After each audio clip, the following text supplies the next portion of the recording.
Hello, subscribers. Hello, YouTubers. I hope you're having a lovely weekend and a lovely Saturday. So I decided to come on here and do a couple of things. Number one, I wanted to read some of my subscribers' posts, and then we could just discuss, and I can tell you how I feel about the post.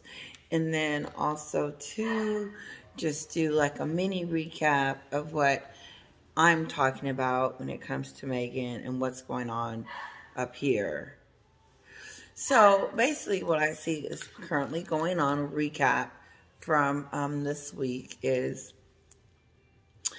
that we found out earlier this week that she was getting an award. First started off being the Empowerment Award from Gracie someone. Anyway, that one. And then another one from the Miss Foundation. Neither one I believe she deserves, so there I go with that. My videos all week have discussed that.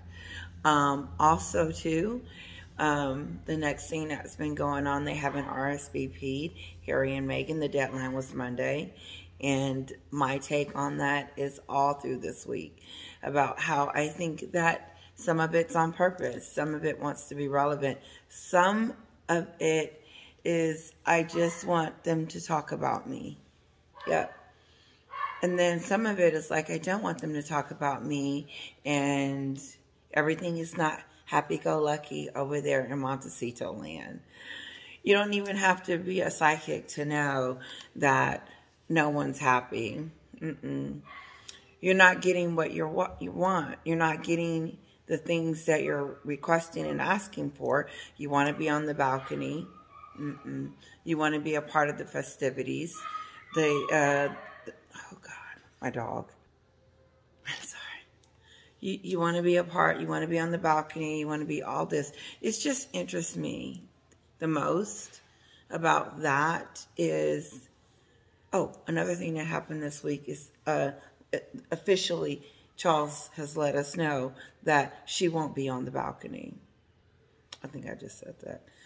However, and I'm sure she's upset and disappointed in that, because she wanted her celebrity friends, her celebrity crowd, her people around her to know that she's still connected to the royal family, the institution. But it doesn't seem like it. It just seems like they are not really a part of it. They're just hanging on by a thread. Like, here's the thing. Whatever's going on behind the scenes is very minimum, the conversations between Charles and all of them. Charles and Megan. Let's just put it that way. Because Megan's making all the decisions and telling Harry what's going to happen, what she wants to do, and what's going to go down. And then Harry either relays it or Megan just relays it herself. It just depends.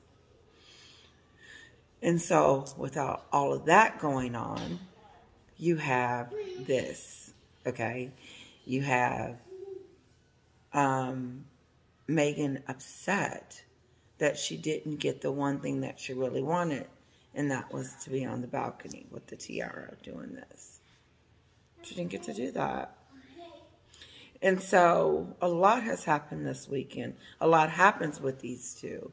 But as the dust settles, as everything goes down, because I'm pretty sure that Megan and Harry knew a long time ago that she was not going to be on the balcony. She knew she wasn't going to be on a balcony when Obi Scobie or People Magazine decided to let us know that it was important that Megan had these requests. But it's just, this is, I think that blows my mind the most, and why we'll never be able to get over it, is that how could you request anything from anyone the way you've treated them, as if you feel like you deserve it? Here's the kicker. So let's reverse it. Let's say that Megan is the Royals, and someone did that to Megan and did all of that and said all of that about Megan and said that she was racist. Megan made them. Whoever Megan was, what made them suicidal. She did all the stuff that Megan accused the royal family of. Someone accuses Megan of doing it. doing it. She wouldn't forgive them, would she? She wouldn't. She's not even going to forgive her dad over the paparazzi pictures that she's hanging on to. She wouldn't forgive Jeremy for seeing what he said about her. She doubled down on it. Then she ghosts everyone that she knows, and then she pushed Harry's friends, kicked Harry's friends smooth out the door. Skipping them, they didn't have a chance. And Megan's friend Maloney, Jessica Maloney, she just let her out there to just dry and wibble away. But she's expecting things. She wants things. She thinks that she's entitled to these things. And she probably feels like she shouldn't even have to ask. But the interesting part of everything is that you would do all of that to someone and then turn around and ask or have their audacity or anything to even say after you accused them of the things that you accused them of. You accuse the royal family of being racist. Then you turn around and you want to be on the balcony with these people. It just doesn't add up. And then the news in the street is Megan's crying, upset, or I know she's, whatever she is, that she can't be doing queen things. It's just ironic. So I have to ask myself, why is all this going on? Number one, she still want to be relevant to the royals. She still want to walk down and be in the procession. She still wants to be in the carriage. She still wants to do everything that they get to do that's fun and glamorous. Because she needs that element to keep whatever she's got going on in Montecito, whether it's Netflix or just, having Netflix wanting to be a part of her. Because if the royals cut them off, just say, for instance, America wouldn't be interested in them anymore. Okay. Let's see. I just want to see how many people are going to pay for this dinner, this table. I know I'm switching the subject, work with me, because sometimes it happens that way. So Ernest was on a show the other day, which I'm not a very fan of his, because he's all Megan, no matter what. Like, she can't do anything wrong. And I think she does. And I think that he allows it to just go through because he has a voice through her. I think some people do this so that they can have a platform. This is so easy to sit here, and not easy, but this is to sit here and have a conversation with you guys and really have fun with it. I'm really enjoying it. But Ernest is doing it for a living. He writes papers. I'm assuming. I don't know much about him, but he's on the Piers Morgan show or whatever, and he's talking about how great Meghan is and how wonderful Harry is without holding them accountable. Without saying, yeah, they did mess up here or they probably did that, but they're trying to work their way back up. You can't dismiss the disgusting behavior between Harry and Meghan that just happened a few days ago. This isn't like it didn't just happen. Like, this is fresh. And the racism has been going on for years. We just found out a couple of days ago that Harry didn't mean it. And so Ernest wants to get on there, and the rest of them, Tyler Perry and Oprah and the rest of them, want to pretend like the racism comment never happened, and Meghan wasn't running over here scared, talking about they were after her. I mean, the Netflix show, you can watch that anytime you get ready to. It'll show you. But the Oprah show has been removed because of Oprah. I wonder why. She's trying to cover that because it says a lot. I didn't mean to go off into that, but listen. And I want to start reading some of my some of your comments. I love it. I want to start responding to it out loud. I won't say your last name. I'll just say the first, since I'm not getting like full permission. So we're going to start with Elia. She says, I don't even think they're going. The deadline to let the palace know if they're going or not was Monday, this past Monday. They never responded. Besides, they will look stupid if they go because handbag husband said he wants an apology for his wife or they won't go. Okay. So you got this now. So I just went over things that went on this week. Empowerment, these 2 awards, which I know nothing about. Maybe she's trying to build her reputation back up. She didn't get on the balcony. Charles put his foot down. She's running around upset about that, whatever. Here's the deal. Is that there's so much going on that you can miss it.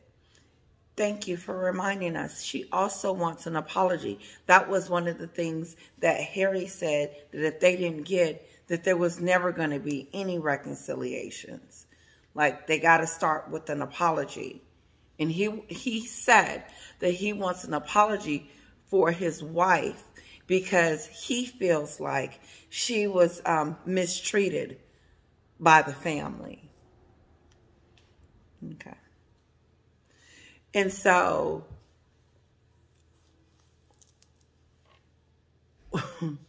there's a lot there because, once again, it's almost like their award.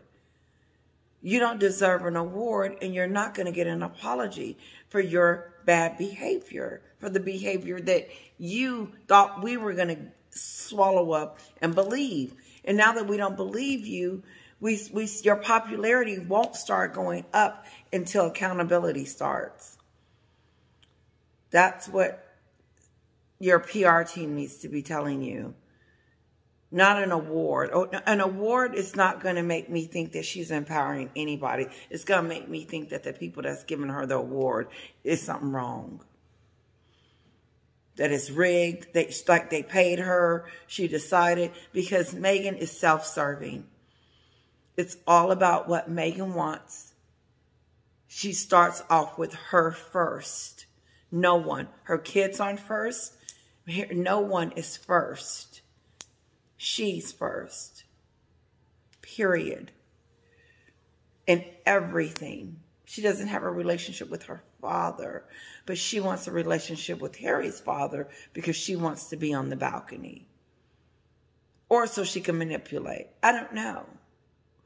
But William and Catherine and Charles are done. They don't trust. There's no trust. So if there's no trust, when there's no trust, you could love someone all day long. But if you don't trust that person, you really don't want them near you.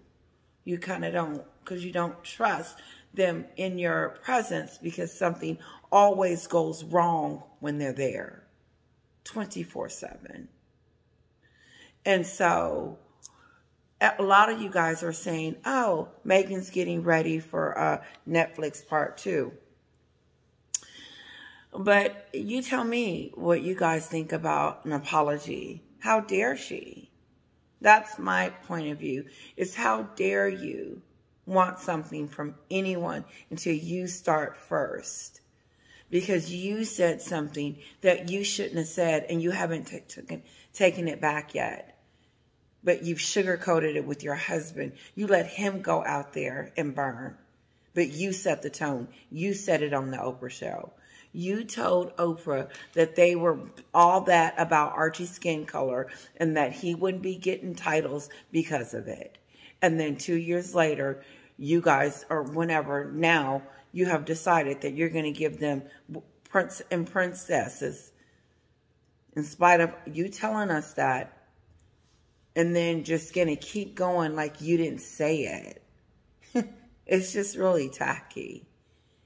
Because you didn't just say it to one person. You said it about a country, the press over there, and you said it about Harry's family, that they mistreated you and there was racism there because of the color of your skin. Again, what did she say? She says, I've never been treated like a black person ever. Since the first time I've ever been treated like a black person was when I was with the royal family. And you go, Don Lemon, that's it? No. They was treating her like she should have been treated. And I don't think they were over there mistreating her because they were trying too hard to please her. Even in the beginning, she was a problem.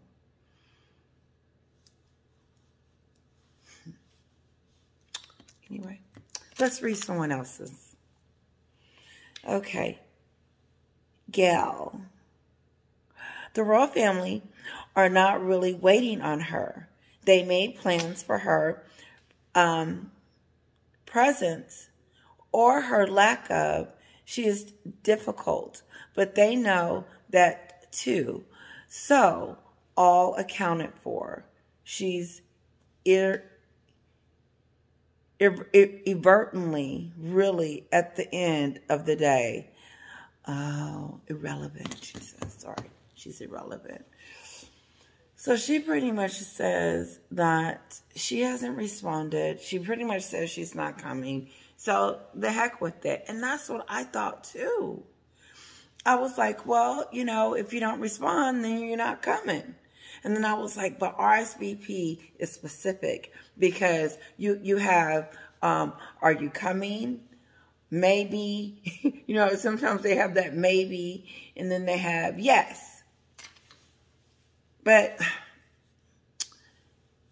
to me, the RSVP puts it in a situation where you have to respond. But since they didn't respond on time, I would assume that they're not coming. And then, so what happens? What happens? Check this out. So, they didn't RSVP, okay? Megan didn't RSVP. It's her. And so, they assume that they're not coming, and they just plan. They don't even plan that they come. They just do it. And then all of a sudden, they show up. Then what? Then they're scrambling, trying to figure out, okay, that's so rude. That's so rude. So, but do you go ahead and plan and spend the money that you need to secure them and get them whatever they're going to do with them? Spend the money on their spot, their issue. You know, see how, it's interesting. It's interesting. Okay, let's see what else. Let's see. Let me pause it. Okay, so here we go. Chloe, pretty name. Breaking news, she says. She doesn't get to demand anything when she isn't a working royal and never wanted to be. Rumor has it that they are not even together. Okay. This is the last one I'm going to read, and then I'm going to continue because I want to stop right there. I believe her. If they are together, it's fake. It's phony and it's fake. Meghan has checked out because she's blamed Harry. This is all Harry's fault. This is all Harry's fault from the beginning to the end. From the book, docuseries, Oprah, everything. She's blaming him. Harry, why did we do that? Why did you let us do that? I told you not to do that. I told you. Blaming. She does it all through the docuseries, all through the book. She's taught him, or they teaching each other, or maybe they sitting over there blaming each other. Some of you may think that. I think it's Meghan blaming him. I think he is in trouble. He's always been in trouble. Harry is not Harry. Harry has left the building. Harry is no longer Harry. He's gone. He no longer thinks for himself. The only thing Harry does is put on his clothes. That's it. Everything else is orchestrated and is precise. She tells him what to do, how to say it, when to say it, and everything. If he's not, then I don't know. I don't think they're together. I think when they are together, it's like this. Toxic. It's not gonna last. I'm giving it a couple of years because she's gotta, you know, to me, she'll be like, oh no, I can't leave him right now, but she doesn't care. I don't really think that Megan really cares about anybody but herself. So if she saw a way out and this was a better revenue, then I think that she would leave and just go get married to another billionaire and move on. And then eventually people would just stop talking about her. At least she would think. But she will always be a royal because you have royal kids. And she knows that. Okay, let me finish what she says. She says she went through his $25 million. Really? So Chloe says that Megan went through Harry's $25 million and is on the hunt for another victim. Does she have any true friends? Hasn't she always used men to get where she is? This is really good. Okay, so Harry's broke, okay? And Sue said that too. Like, their money is funny. And they got a lot of bills, a lot of expenses. And the biggest bill is their security. And that's why Megan is trying to get the kids christening and trying to see if she can get some benefits. And trying to hook back on because they might need some money. I don't know. But to be continued, because you don't know if they're going to continue to come out and bash the family, because Harry just got through with the therapy session, okay, a couple of weeks ago. So are they going to continue to attack the family in the media, or are they going to start going to do something new? Is Megan going to continue with, is she going to do her memoir? And this Tig thing, oh, she may make some money. I think you make money on how many followers you have. We'll see. Yeah. They got to make money. Okay, so let me finish this. And she says, hasn't she always used men? Okay, yes, her husband and her boyfriends. Yes, she's used them up and spit them out. And her father, as you can see. And I don't know, she hasn't had any true friends. She doesn't have any friends from childhood, from all the way up until now that she still speaks to. Or her new friends are the new celebrity friends that she has over there in Montecito. Ellen, Oprah, Tyler. Remember, he swept down and saved her from the kingdom. Same kingdom she trying to get on the balcony with. Hypocrite for women's rights. Meghan was in London and the Queen asked her to come see her at Belmore 2 days before she died, and she refused. I remember that. That's sad. It's very, very sad. And then I'm finna go. Behind every good man, there's a good woman beside him. Coaching him, guiding him, leading him, empowering him, and whatever. You can see it. It's evidence. But when you see him going down, it's not something something is pulling him down. Something is steering him in the wrong direction. Something has him not there. He's not Harry. Harry has been gone. Harry left a long time ago because he's saying stupid stuff like he wants an apology for Megan. And Megan wants to be on the balcony, Dad. And she's talking about coming out with more books and more stuff, Dad. You know, this is all Megan.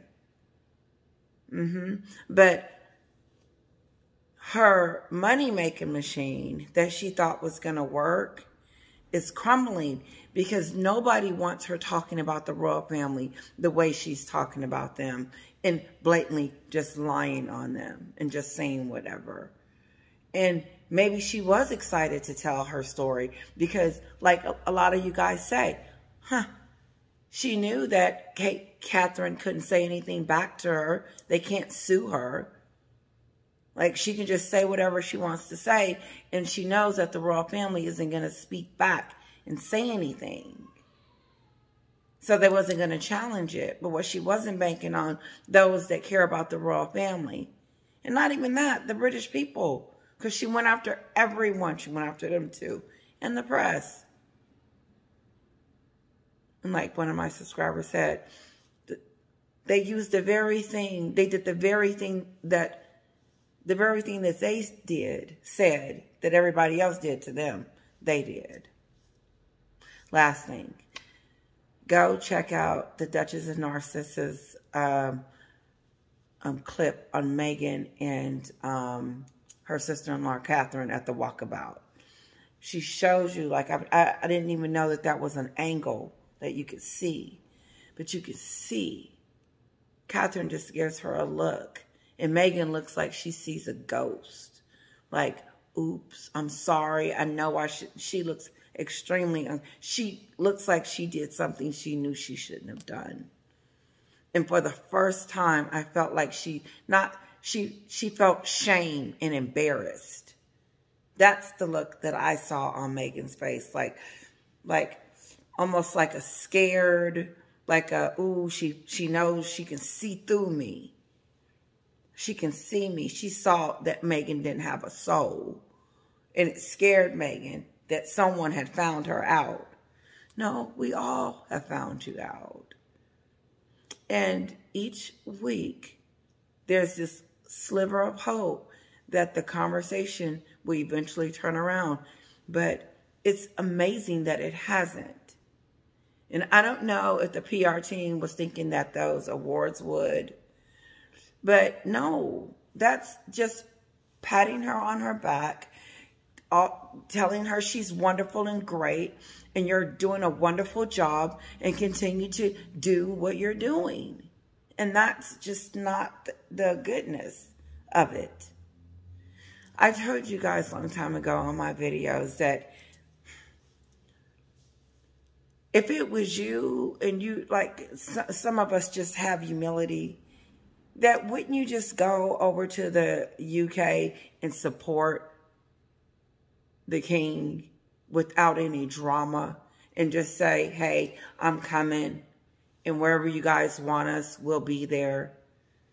Instead of balcony, Archie's birthday, I want an apology. I want stupid stuff because nobody, I don't believe it. I don't believe a word that Meghan said during her truth. I don't. I'm sorry. These are my opinions and my thoughts. I just don't believe it. They don't add up. It doesn't make sense because I saw the Queen invite her in. I saw the Queen embrace Meghan. 30 million pound wedding, Ernest. And they'll come up with this crazy argument as to why it's okay for Meghan to want an apology or to be a Sussex squad team. I think I would be trying to, if I was on that team, I think I would be, when I was on that team, okay? I don't know how many of you, and I'm gone, I know I get to talking and hopefully this make it. How many of you that was like on the website when it was HRH, the Duchess of Sussex, when she was pregnant with Archie? I was on the site. I was a supporter like that.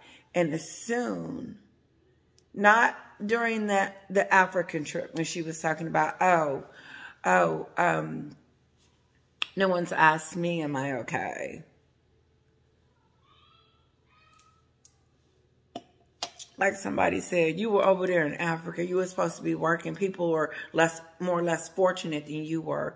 And then you over there whining and crying about you instead of focusing on why you're there and trying to help those people. You're worried about what's going on with you. Me, Megan. And since it was never going to be enough about you. You were going to act a fool no matter what because you had to get to Hollywood. She had to get to Hollywood. I missed my point. What was I saying? See? It sucks when I do that. Listen, that means it's time for me to go. Have a great night. No, I think I was saying that I was Team Megan. Like, how many of you guys were on her... Listen, I was a fan. I was Team Megan. I was on there and ever, and I was on there. And I think it was right when I know it wasn't the African moment. I know it wasn't when she was like, no one's asked me, am I okay? It wasn't that moment, but it was close to that moment. It was Mexit. When I found out that they were actually leaving, which wasn't that far from them. And then I was just not a great fan anymore. And I was chatting like this. This is what I would say to her. I said, ooh, don't leave. You should stay there. Is it that, why are you leaving? Like, why are you giving up, And we all were saying that. Like, it was just flooded. And... she was going to Montecito, California. She was going somewhere in California, close to Hollywood, close to Oprah, close to the money. Close to making it. She had her deals lined up. She had her Spotify. She had the book. She had Netflix. She had it lined up. And I heard she was in the baby's room taking pictures. That's coming out. Like, that is just... So, last thing, and then I'm going to go. I just would be shocked if this continued, because then I just would be shocked. And I've been shocked so far because I just really thought it would be done after Spare. But then that therapy session, and not even after the therapy session, Harry went on let me tell you what's going on inside the book, inside the frozen toddler, inside me in my first lover's bedroom, and his brothers and his sister-in-laws. I'm sure Catherine don't want to see you. Ooh, I wouldn't be surprised if there was an argument that just didn't let loose. And it came out of nowhere. You know what I'm saying? Like everybody in the room and accidentally, and just Catherine just starts, how dare you? How dare you go over there, call us racist, talk about my boobs and say all this stuff about me. And not even that, talk about my child and then talk about my husband. You are nasty. That's what I would tell her.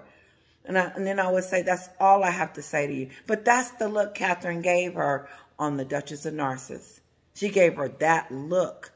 And it was just beautiful because she didn't have to say anything. She just gave her a look.